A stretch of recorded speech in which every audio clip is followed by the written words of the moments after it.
In September 2015, Volkswagen ran an advertisement called "Diesel is not dirty." It featured real customers dismissing the old idea that diesel cars were polluting, smelly, and bad for the environment. Clean Diesel, the ad said, better performance, lower emissions, the future of sustainable driving. The ad had been running for 6 years, and every single word of it was a lie. On the same day that ad was playing on televisions across America, the United States Environmental Protection Agency issued a notice that would trigger the largest automotive fraud case in history. Volkswagen had installed illegal software in 11 million cars worldwide. Software designed to do one thing: detect when the car was being tested for emissions and cheat. In normal driving, those cars were emitting nitrogen oxide at up to 40 times the legal limit, the equivalent of putting 500,000 extra trucks on American roads. While Volkswagen told its customers they were driving clean, the total cost to Volkswagen, 31 billion euros, the largest fine in automotive history, a criminal conviction, prison sentences for executives, and the destruction of one of the most trusted brands in the world. This is the Dieselgate story. And it is not just a fraud story. It is the most expensive marketing lie ever told. If you are into stories like this, brand collapses, the decisions that destroy billion-dollar companies, the moments when corporate deception meets public reckoning, this channel covers one every Thursday. Hit subscribe. 2 seconds. Now back to Volkswagen. To understand why Dieselgate happened, you have to understand what Volkswagen was trying to become. Volkswagen was founded in 1937 in Wolfsburg, Germany. The name means literally the people's car. After the war, under British occupation and then German private ownership, it rebuilt itself into something extraordinary. The Beetle became a global icon. The Golf became one of the most successful cars ever built. By the 1990s, Volkswagen was one of the most recognizable brands on Earth, synonymous with reliability, engineering quality, and German precision. But by the early 2000s, Volkswagen had a problem. In the United States, German engineering reputation was owned by Mercedes-Benz and BMW. Volkswagen sat in an uncomfortable middle ground. Not cheap enough to compete with Toyota on price, not prestigious enough to compete with Mercedes on status. And diesel, which was enormously popular in Europe, was seen by American consumers as dirty, loud, and old-fashioned. Volkswagen's leadership made a decision. They would change that perception. They would convince American consumers that diesel was not dirty, that it was, in fact, the future of sustainable driving, and they would build an entire marketing campaign around this idea. In 2009, Volkswagen launched what it called the Clean Diesel TDI program in the United States. The marketing campaign that accompanied it was called TDI Truth and Dare. It was built on a simple premise. Everything you think you know about diesel is wrong, and Volkswagen was going to prove it. The campaign was brilliant. The ads were funny, self-aware, and genuinely convincing. In the Old Wives' Tales series, Volkswagen directly mocked the idea that diesel was dirty. One ad featured a woman confidently declaring that diesel was smelly and polluting, while a Volkswagen Jetta TDI sat pristine behind her. The tagline, "Diesel is not dirty." The campaign won advertising awards. It ran for 7 years. It convinced hundreds of thousands of American consumers to trust Volkswagen with a purchasing decision based entirely on an environmental promise. In 2009, the Volkswagen Jetta Diesel sedan was named Green Car of the Year. And the entire time, in every single one of those 11 million cars, a tiny piece of software was running silently in the background, doing exactly what it had been programmed to do. The defeat device, as it came to be known, was not complicated. It was almost elegant in its simplicity. When the car detected that its wheels were stationary, that sensors were measuring its exhaust, and that the steering wheel had not moved, it knew it was in a laboratory test. And then it activated the full emissions controls, every filter, every scrubber, everything needed to meet the legal limit. The moment the test ended and the car entered real traffic, the software switched modes, the emissions controls were dialed back, performance improved, fuel efficiency improved, and the car pumped nitrogen oxide into the air at up to 40 times the legal limit. The engineering behind this was not an accident or an oversight. It was a deliberate design decision made by a team of engineers who knew exactly what they were building and exactly why. The decision to install defeat devices was made in 2006 inside Volkswagen's engine development department. The engineers faced a genuine problem. The American emission standards for nitrogen oxide were significantly stricter than European standards. Meeting them while also delivering the performance and fuel economy numbers that made the Clean Diesel program commercially viable was, in practical engineering terms, extremely difficult. The solution was not to invest more in the engineering. The solution was to cheat the test. A small group of engineers built the defeat device software. Their managers knew. Their managers' managers knew. The question of exactly how far up the chain the knowledge went would occupy prosecutors, courts, and parliamentary committees for the next decade. In 2014, researchers at West Virginia University were commissioned to test on road emissions of diesel cars sold in the United States. The test was not designed to catch fraud. It was a routine study intended to demonstrate how well clean diesel technology was working in real-world conditions. The results were not routine. 2 of the 3 cars tested showed dramatically higher nitrogen oxide emissions on the road than in the laboratory. Both were Volkswagens. The findings were reported to the California Air Resources Board and to the Environmental Protection Agency. Volkswagen was informed.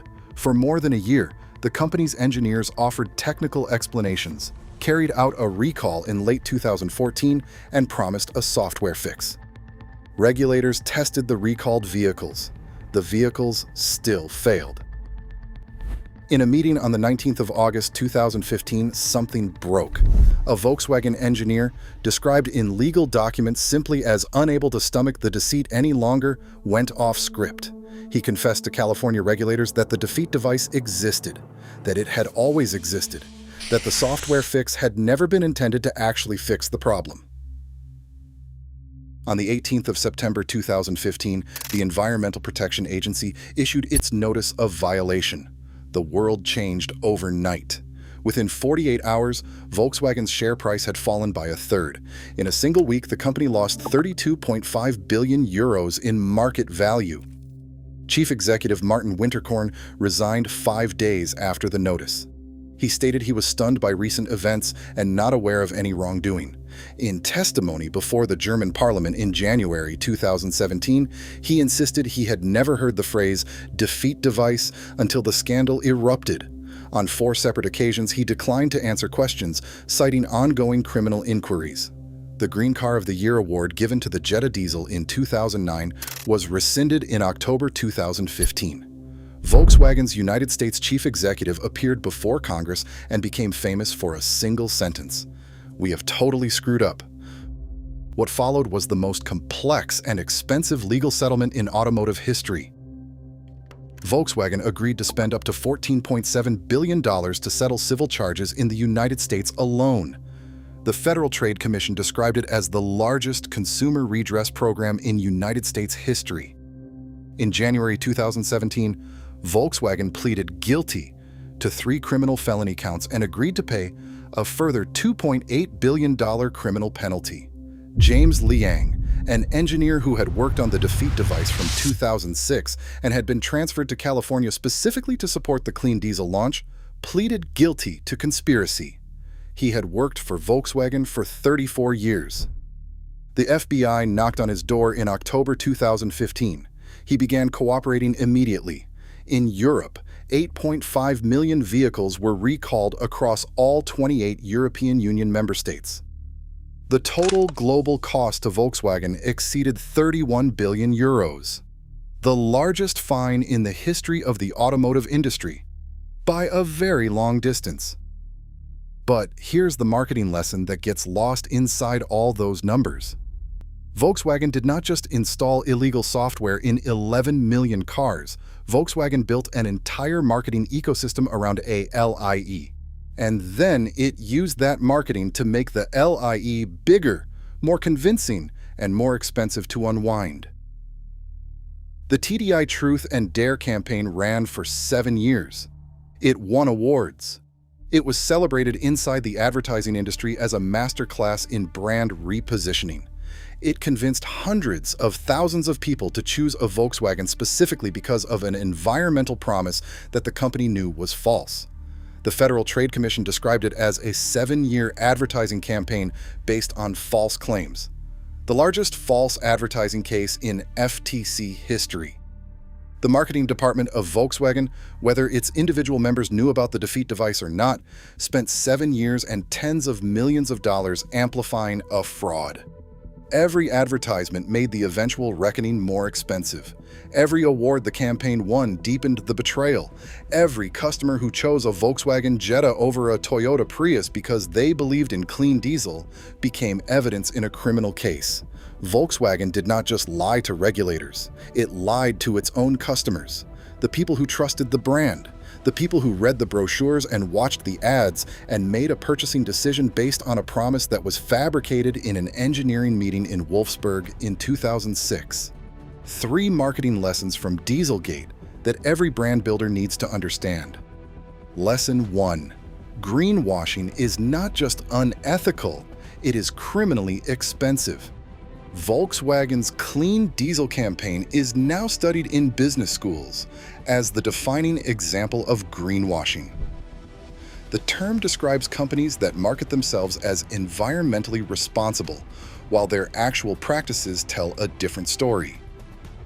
Volkswagen did not accidentally overstate their environmental credentials.